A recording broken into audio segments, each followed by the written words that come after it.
Welcome to my channel, where your adventure into the future starts right now. Step into a vibrant universe filled with groundbreaking technology, breathtaking alien landscapes, and exhilarating sci-fi narratives that challenge your imagination. From daring explorations of distant galaxies to haunting journeys through dystopian societies, we uncover the most captivating stories and innovative ideas that will shape the world of tomorrow. Subscribe today and join us on an incredible intergalactic voyage that promises to inspire and thrill. In the far reaches of the galaxy, where the stars themselves seem to stretch endlessly into unknown territories, there had always been a sense of isolation among the countless species that called this vast universe their home. Though many civilizations had achieved remarkable advancements in technology, philosophy, and culture, they had done so in silos, each species developing its unique approach to governance, morality, and leadership. The idea of a shared, unified education system, one that transcended species, was a concept alien to most.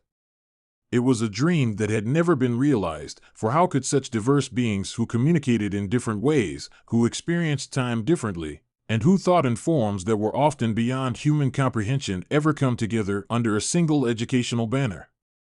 Yet, in the year 4252 of the galactic calendar, a momentous event unfolded that would change the fabric of the galaxy forever. Humanity, having established itself as a powerful and unifying force within the galaxy, opened the first galactic school, a place where the brightest minds from every species could come together, not only to learn but to understand, to grow, and to build the future of a truly interconnected galaxy. This school, which would become known simply as the Academy, would be more than a center of knowledge. It would be the crucible where the next generation of galactic leaders would be forged. The concept had begun as a modest idea, born from humanity's own experience in the building of its own democratic institutions. For centuries, humans had struggled with the question of leadership: what made a good leader, and how could societies ensure that their leaders were capable of guiding them through crises, preserving peace, and ensuring the prosperity of future generations? Humans had learned through trial and error, through revolution, war, and cooperation, that leadership was not a simple concept. It was not merely about power or influence, but about empathy, vision, diplomacy, and the ability to inspire others. As humanity reached out to the stars, they discovered that many of the other species they encountered shared similar struggles. Alien governments, though often vastly different from the human model, grappled with the same issues: how to govern effectively, how to ensure the well-being of all their citizens, and how to foster relationships with neighboring species. But while each species had their own solutions, there was no shared framework for leadership, no place where future leaders could come together to learn from one another, to exchange ideas, and to build a common understanding of governance. And so, humanity proposed something radical: a galactic school, where students from all species, regardless of their biology, culture, or history, could come together and be educated in the principles of leadership.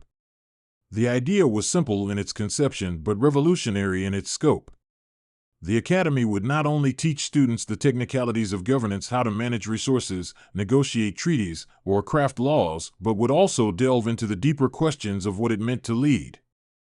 What did it mean to serve others? What were the responsibilities of a leader? How could leaders balance the needs of their own species with the needs of others? And most importantly, how could they ensure that the mistakes of the past wars, tyranny, exploitation were not repeated in the future?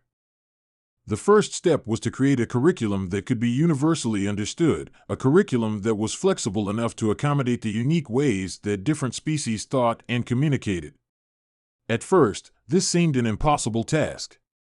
How could a single educational framework fit the needs of species whose biology, consciousness, and modes of thought were so radically different?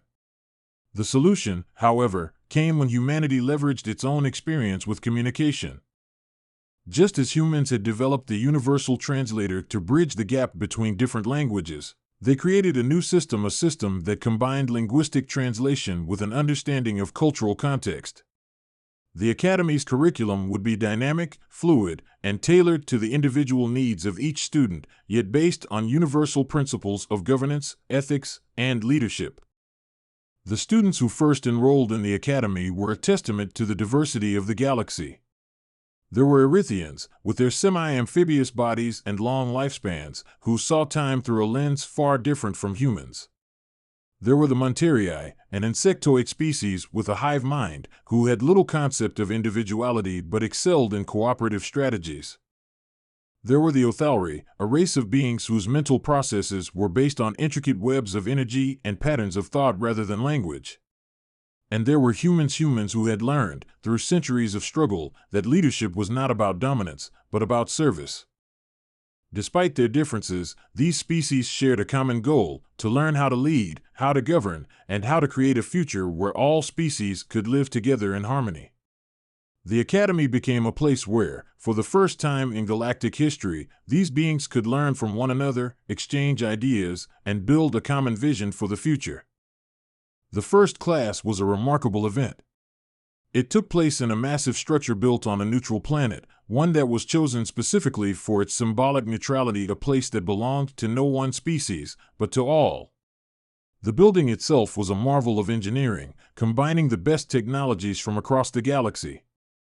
Its design was fluid and adaptable, capable of reshaping itself to accommodate the needs of its students. The classrooms were no longer static rooms with desks and chairs, but immersive environments that could change in real time, creating learning spaces tailored to each individual species. For example, the Monterii were able to engage in discussions and debates as a collective, their minds intertwined in a way that allowed them to process complex ideas as a group, while humans could engage in more traditional classroom settings. The Erythians, who had an entirely different concept of time, could set their lessons to unfold over the course of days, weeks, or even months, as they saw fit. The curriculum itself was both broad and deeply personal.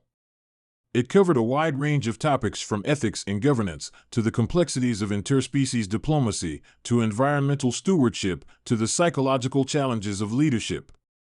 Students were encouraged to think critically, to question assumptions, and to engage with each other's perspectives. But the Academy's real strength lay in its ability to adapt to the individual needs of its students. Each species was offered a tailored learning experience, one that took into account their cultural history, biological needs, and mental processes. And at the heart of this curriculum was the understanding that leadership was not about a one-size-fits-all approach. It was about finding what worked best for each species, and using that knowledge to build something greater than themselves. In addition to formal education, the Academy also offered a series of real-world simulations, immersive experiences that allowed students to engage in practical exercises. These simulations were designed to challenge students in ways that traditional education could not. They were placed in scenarios that tested their abilities to negotiate, to manage crises, to balance competing interests, and to build consensus. The simulations were not limited to abstract problems, but included real-world challenges that had shaped the galaxy's history, issues such as resource scarcity, territorial disputes, cultural misunderstandings, and even the aftermath of galactic wars.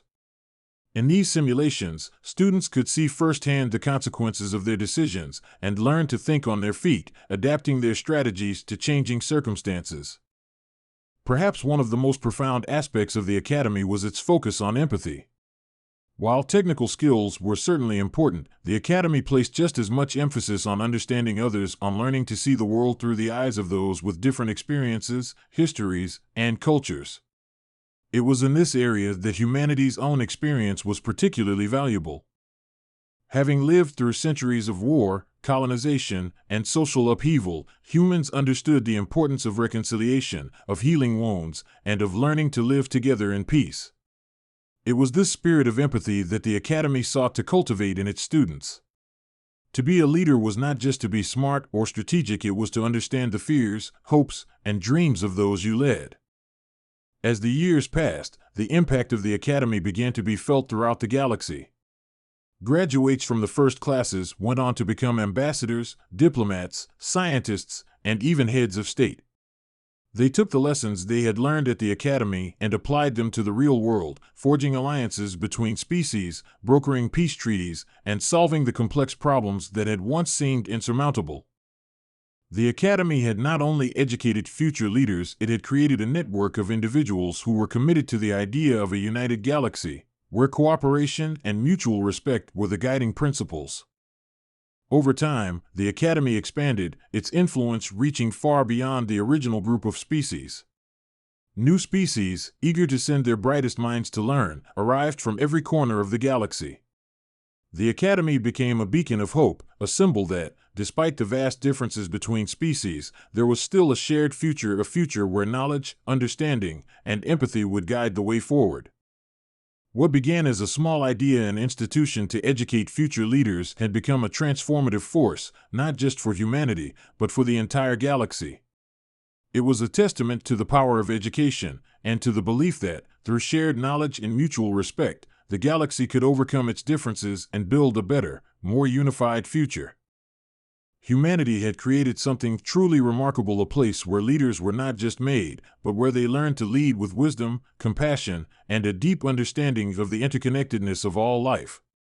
And in doing so, they had planted the seeds for a future where the galaxy could thrive, united by a common vision and guided by the lessons of the past.